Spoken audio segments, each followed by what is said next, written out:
Good evening, everyone. We're Team Winder, and our capstone is about preserving cultures to impact the future of design industry. My team here is Ray, Jenny, Adi, and I'm Tanvi, and our advisor is Dyanis. We started with discovering the problem to understand where the challenges lie. I'll need some participation here. Can you all look at the screen right now and tell me how many of these patterns you can recognize? All of them. All of them. Okay. Can you now look at the screen and tell me how many of these traditional patterns you can recognize? Some. Thank you. One. This is exactly where we thought the problem lies. As designers, we all know the big brands we want to work for. But how many of us know about the artisans and the real organizations that work on the ground level? Let's watch a video to know the problem a little more. Fashion textile design students know the big brands they want to work for, but how many know about the real organizations that work on ground level with the workers and artisans? In the vibrant world of fashion and textile design, let's talk about something often overlooked by many aspiring designers: the real organizations working at the grassroots with artisans and workers. It's interesting, isn't it? We all know the big brands we dream of working for, but how many of us truly understand the heartbeat of our industry at its core?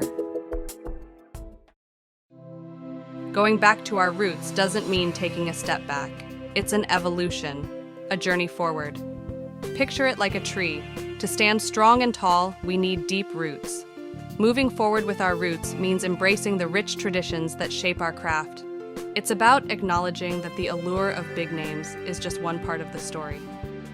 Our solution for the project is being a bridge between young designers and artisans, fostering more conversations for both of them to learn and teach each other, achieving value exchange.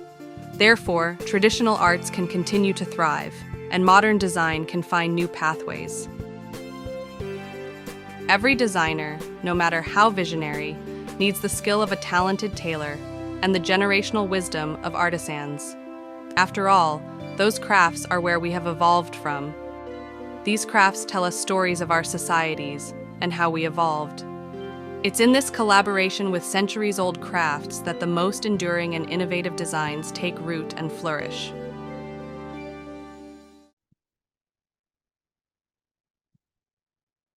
Our research question is, how can we strategically design the knowledge exchange between artisans and design students that will lead to the preservation and reinterpretation of traditional crafts, driving the design industry into a more sustainable future? Our research took us to India, where we actually spent some time with artisans and learned a lot.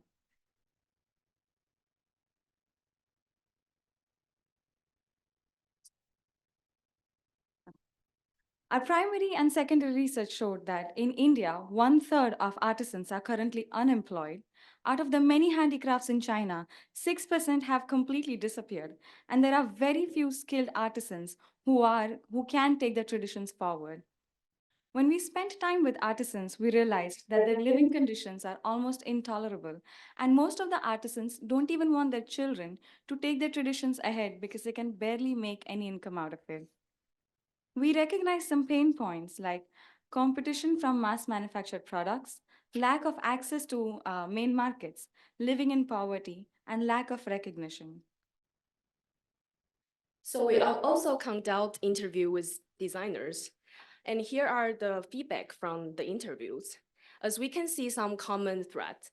For example, they say there are not many chances to explore the intricate designs and cultural significance of garments. And also the course is not enough for them to fully explore and engage. Also, they hope this beautiful heritage can be preserved.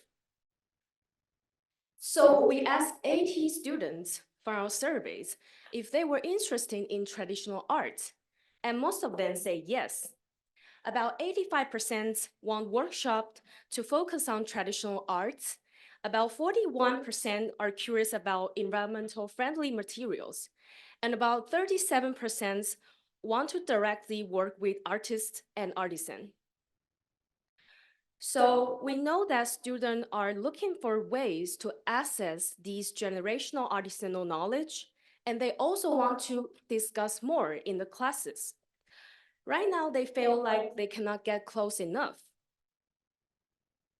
So it's our opportunity here, a big chance to help students dive into the traditional arts. So the opportunity for students, it's a unique journal, educational journal for them with hands-on experience, insight into global cultural heritage sustainabilities, enhanced creativity and practical skills. Plus, they can learn what the world's job market wants in terms of cultural knowledge. On the other side of opportunity for artisans, they can work with the top design school students.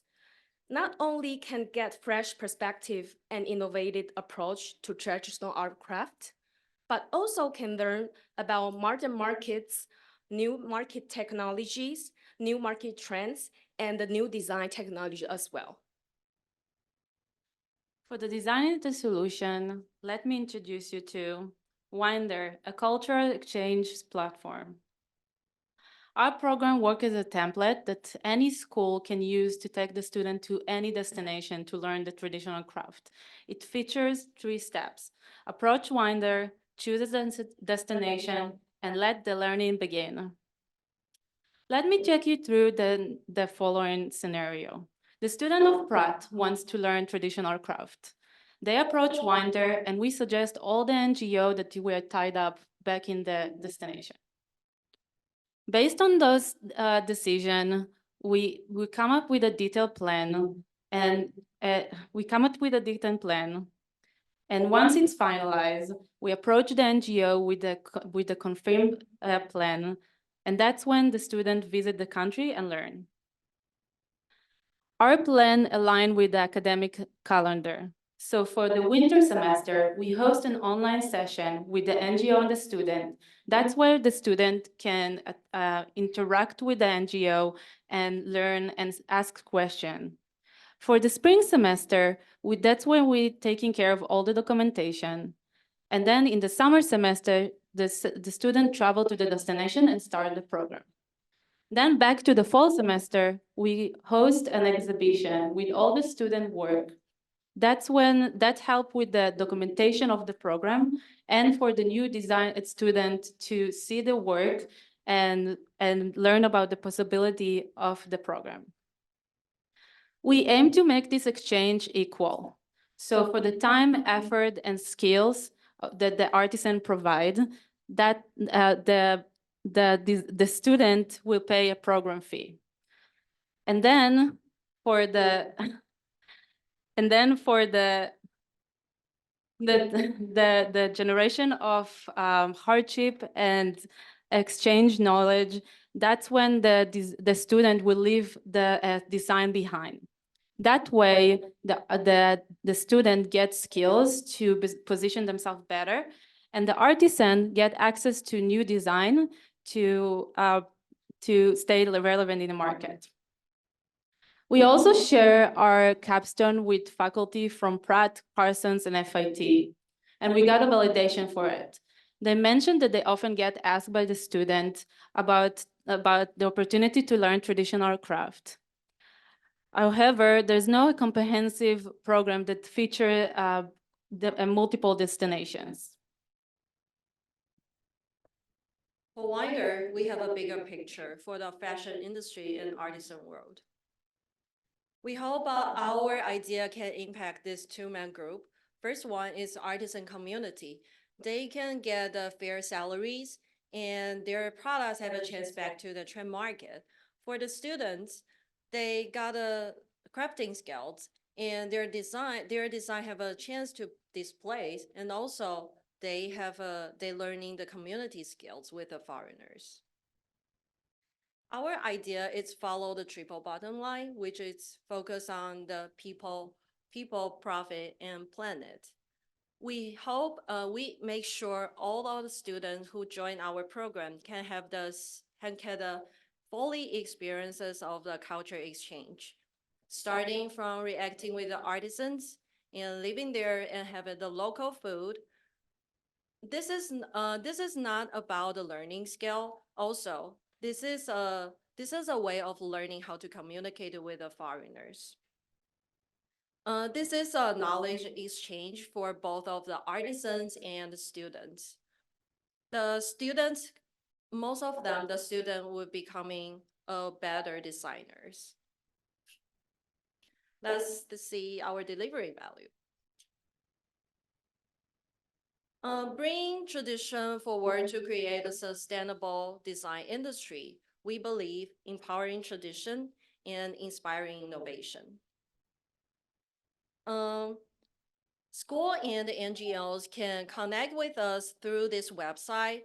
We make sure all the details will put in here and all the students can have a clear concept about our program.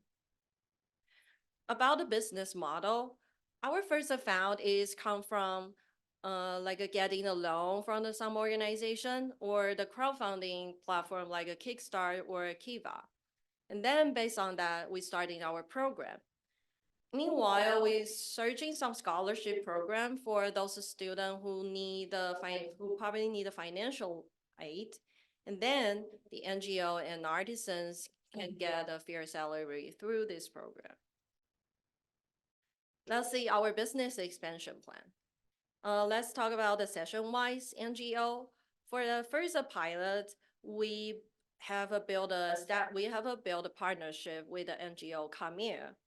And then we aim to expand our partnership through the other country in the Asia, and then it's Europe. About the design school, currently we focus on the grad school in New York City. Then we aim to expand it to the other states around New York, eventually entire East Coast. By the end of the 5 years, we aim to have 5 programs each year. We have a bigger goal, is we can have our own NGO and educational campus. We're starting in India and other country in Asia. This can make us get a bigger profit because the living expansions. We make profit from our established partnership, not from the flights or the legal expense. For expenses, our setup and operation expenses are on the lower side. The bar graph over here talks about the revenue that we're making, and the line graph talks about our expenses. We're going to be having 2 sources of revenue. The service fee, that what Ray was talking about from the exchange program, and advertisements on website, because we're going to have a website platform and we're hosting other ads to earn revenue from it. And having 2 sources of revenue is actually what is helping us exceed our break-even point right from the first year. We're going to be starting with a realistic number of 30 students, and assuming a 20% growth rate in the students, we can earn better profits by 5 years. Finally, measuring success is very important, and we're going to be measuring student satisfaction, success stories, testimonials, and conversations that design students have in design schools, in classes. And I think that would be a way where we can actually be happy about the impact that we've made as a cultural exchange program.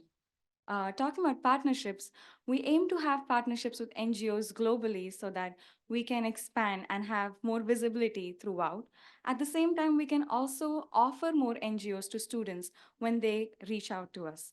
Economic growth and opportunities are core to our program. Economic growth for the artisans and opportunity growth for students. And finally, website trafficking. Measuring website traffic, because it's one of the revenue generations for us. As we end, we'd like for you to think to yourself just how many brands you could recognize in the beginning and how many traditional crafts, and if you would like to change that for yourself. If so, enroll with this program right now, reach out to Winder, talk to other design students and your friends about us, and let us all have a very valuable learning experience. Thank you.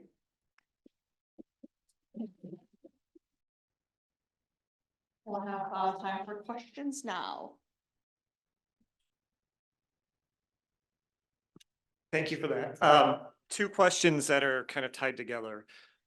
One is, I know the focus is to send the students to other places, but has there been any thought about doing support of like facilities or something like that in the United States so that when the students go, they can come back and actually continue practicing that?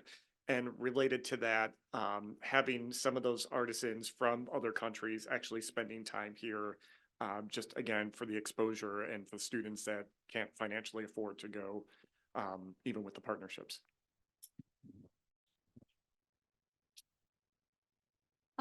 So the great thing is we've already had 3 years of students, like students from Mass Art, Massachusetts School of Art, visiting the NGO that we have a tie-up with, Kamir. And they have been able to come back and practice because they have come back with materials. The artisans have been really generous with their teachings. So they have been even been able to add that in their grad projects, the art students. So we have, that is why we chose to start with Kamir, because it already has foundation for bringing in international students and supporting them. Sorry, what was your second question? About having the artists come here versus always sending students away. So we did thought about it, but that ending up being more expensive to bring the artisan here. Also, these people are like never travel, so it's just like gonna be like a cultural shock for them to bring them out of their country. One more thing was, it's not just about learning the craft. It was more about immersing yourself into that culture, because the craft is what we see, but it comes from so many years of the culture evolving and the stories of that place. So it's a lot more immersive experience when the student visits.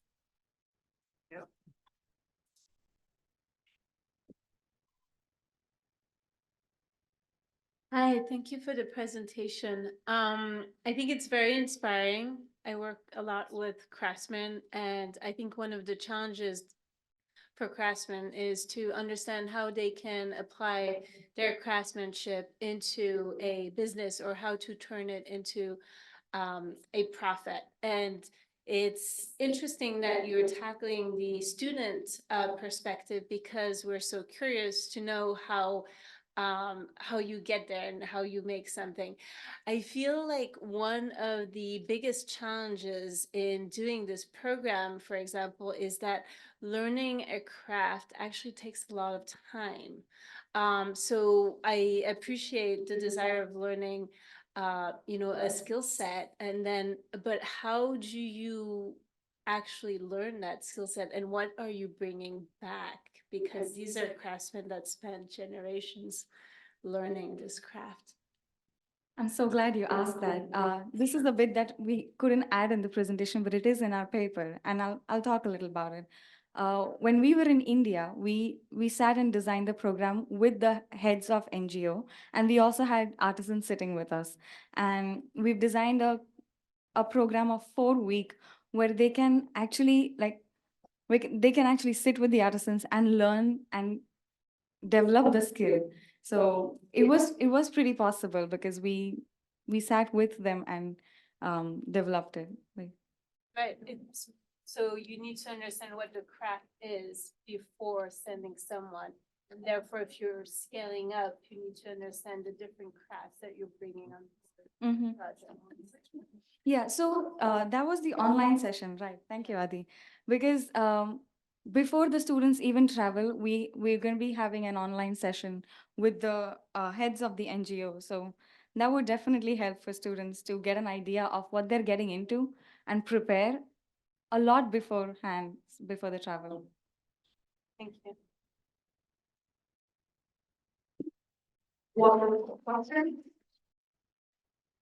So we have a question from a Zoom participant who says, good initiative.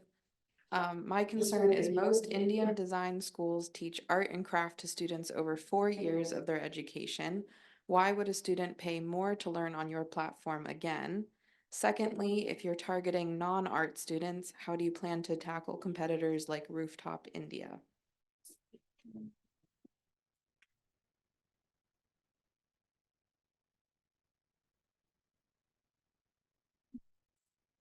In art school and design school, we learn certain skills, but the reason we brought this program up was there isn't any teaching of traditional arts and crafts. And so this program is definitely different from what we learn in art school. If we, I mean, we've all been to art school over here. We're all designers, and yet I don't think, I mean, I can speak all four of us at least that we are not skilled in any of the traditional arts. And based on the response that I got in the beginning of the slides, I'm assuming. So yeah, it is definitely different from what we learn in art school. Also, it's about it's not only about the learning; it's also about learning about new culture. So this trip to India, it's for them to exchange cultures, the students and the artisans, and those crafts are they're not teaching all the craft there. Like there's some like artisan that made bells from like metal or stuff like this. We are talking about those kind of craft that they're not teaching in school. One more. Last question. So I was thinking if you gonna like expose the students to the other artisans, like artisans to the other countries, so how have you thought about like how to sponsor the visas or talking to the embassies? Like, yeah.